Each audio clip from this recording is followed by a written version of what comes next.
কোমল, শান্ত, নরম ও ভালোবাসায় ভরপুর, আর কঠিন হতে সময় লাগে না। আসসালামু আলাইকুম, কেমন আছো সবাই? এই তো আলহামদুলিল্লাহ আমি ভালো আছি। এই তো দেখো গাছে থেকে আম পাইরে নিয়ে আইছি। আম পাড়তে গেলে সব ফাইটে ফাইটে যায় আর নষ্ট হয়ে যায়, ধরতে পারি না। নিচে পড়েই অন্যেই ফাইটা যায়, যে দেখো কেমন করে ফাইটে গেছে, আমগুলা নষ্ট হইতেছে। আগের দিনের আম পারছি, সেগুলা তো আর ভিডিও করা হয় নাই। এই তো কাঁঠাল ভাঙ্গে নিয়েছি, সকালকার নাস্তা কাঁঠাল দিয়ে খাইছি, আর কিছুই করি নাই। ওই বাবুর বাবাকেও কাঁঠাল ভাঙ্গে দিছি, সে শুধু কাঁঠালের রোয়াগুলা খাইছে, আর কিছুই খায় নাই তেমন একটা। আমিও একটু মুড়ি নিছি আর কয়েক পিস কাঁঠাল নিছি, তাতেই আমাদের খাওয়া হয়ে গেছে। মেয়ে ভার্সিটিতে চলে গেছে, তাকে 2টা রুটি ছিল আর মুরগির মাংসের ঝোল ছিল, ওইটা গরম করে দিছি আর খাইয়ে চলে গেছে। আর তেমন একটা কিছু করতে হয় নাই। এই তো দেখো আমি হাত বাড়িয়ে বাইরে মজা নিতেছিলাম পানিতে তো বৃষ্টির পানিতে তো ভিজতে পারি না, এই জন্যে মজা নিতেছিলাম। এইটা আমার দুপুরের রান্না। দুপুরের পরে বৃষ্টি হয়েছে, বৃষ্টির পানিটুকু আগেই দেখিয়ে দিলাম। এই তো আজকের রান্নাই ছিল। আমি পোলট্রি মুরগি কীভাবে মজা করে রান্না করা যায় ওইটারই একটা টেস্ট করতেছিলাম, যে পোলট্রি মুরগি কীভাবে কী করলে একটু টেস্ট হবে, মজা হবে, অন্যরকম লাগবে। সব দিনই তো একরকম করে রান্না করি, এজন্য একটু চেঞ্জেরও দরকার আছে। তাই একটু সময় নিয়ে আগেই রান্না করতে বসে পড়েছি। ছেলে যাবে আবার মনে হবে বলছিল আর কি, যায় নাই, তার জন্য একটু মুরগির মাংস বের করে এইভাবে ভুনা করে দিছি। থাকে হচ্ছে ভার্সিটিতে, রুম নিয়ে থাকে মিরপুর, ঢাকা মিরপুর, ওইখানে চলে যাবে বলছিল। তা আবার প্ল্যান চেঞ্জ হয়েছে।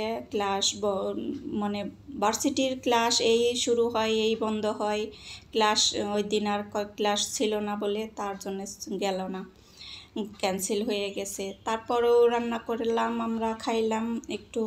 ছেলেও তো খাওয়ার সময় বলতেছিল যে একটু ডাল রান্না করতা।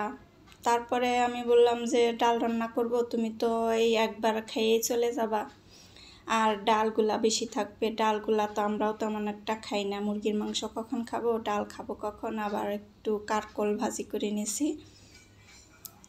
কারকলের অনেক রকমের আইটেম করা যায়, ওই শুধু ভাজিটাই করে নিছি, শুকনা ভাজি। আর এই মুরগি আলু দিয়ে একটু ভুনা করে নিছি। আলুটাও আবার প্রথমে ভাইজে নিছি, মাংসটা ভাজলাম, পরে মনে করলাম যে আলুটাও একটু ভাইজে দেই। এই তো আজকে শুধু এই মুরগির মাংসের রেসিপিটা দেখিয়ে দিলাম। মুরগি আর কি, পোলট্রি মুরগির রেসিপি দেখলেই কি আর না দেখলে কি, সবাই সুন্দর করে রান্না করতে পারে। আমি আর কি এইভাবে একটু রান্না করলাম, তার জন্যে পুরা ভিডিওটা ধরছি। আর কিছু ভিডিও করি নাই সারাদিনে, আমার আর তেমন একটা ভিডিও করতে ইচ্ছা করে না। অনেক কাজ করি ঠিক আছে, ওই ভিডিও নিয়ে যে এক জায়গায় বসিয়ে রেখে ভিডিও করা, এইটা আর কি আর হইতেছে না। যখন ইচ্ছা করে ভিডিও করার জন্য ইচ্ছা করে, তখন আমি আর কি এখানে সেখানে যেখানে বসানো দরকার সেখানে বসিয়ে সুন্দর করে ভিডিওটা করে নেই। আর যেদিন অলসতায় ধরে যে কিছুই করব না, আজকে ভালো লাগতেছে না, সেই দিন আর কি এই রান্নাবান্না নিয়ে এই ভিডিওটা আর কি, রান্নাবান্না করতেই হয় আর কি, একখানে বসিয়ে রাখলে আর কি ভিডিওটা হয়ে যায়। এই তো অন অফ করতে হয়, এইটা একটা ঝামেলা। এই তো একটু ঝোল দিয়ে দিলাম, কষানো হয়ে গেছে, ভালো করে ভাজে নিছি, তো একটু সুন্দর করে ভাজে নিছি, আর তেমন একটা কষানো লাগলো না। তারপরও 5 মিনিট 15 মিনিটের মতো একটু কষিয়ে নিছি। এখন এই যে কারকল ভাজিটা করে নেব, এই পাশেও কারকল ভাজি বসিয়ে দেব। তারপরে দেখি যে ঝপঝপিয়ে বৃষ্টি পড়তেছিল, আগেই আমগুলা পাইরে নিয়ে আইছি, একটু বাতাসে উঠছিল, সব পাকা আম পড়ে যাইতো, আর অন্য মানুষে নিয়ে যাইতো। হা করে তাকিয়ে থাকতাম আর কি করতাম, কিছুই করার থাকতো না। বাসা বাড়িতে তো ভিতর থেকে বাইরেও যাওয়া যায় না। আমার আবার আম কুড়াতে গেলে কেমন একটা মানে লজ্জা লজ্জা করে যে মানুষে কি মনে করবে, নিজেদের গাছ তারপরেও আমি কারোর সামনে যে আম টুকানো কুড়ে আনা ওইটা আমি পারি না, আমার কেমন যেন একটা আনিজি আনিজি লাগে।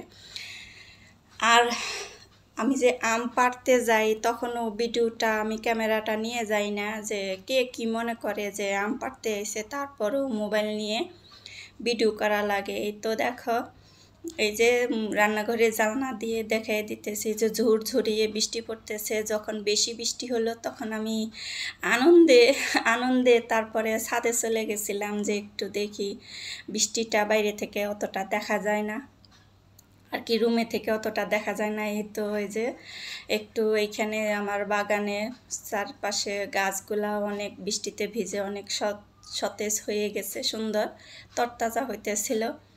একটু হাত বাড়িয়ে আমি হাতটা ভিজিয়ে নিছি। তো দেখো কেমন সুন্দর টাপুর টুপুর বৃষ্টি পড়তেছে ঝুপঝুপিয়ে।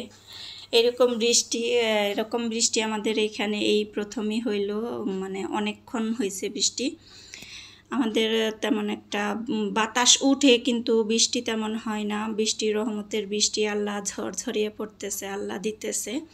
এইখানে আমি যে ছাদে থেকে পানি পড়তেছে পাইপে, ওই পানিটা ধরে যে আমি আর কি এইখানে গাছের যে গেন্দা ফুল গাছ আছে ওইটা আর কি গুড়টা শুকিয়ে গেছে, তার জন্য একটু পানি নিয়ে তারপরে ওই গোড়ালিতে ধরে দিলাম। এটা উপরের ছাদে চলে আইছি, এখানেও বাচ্চারা নিচে ভাড়িটার বাচ্চারা ভিজতেছিল।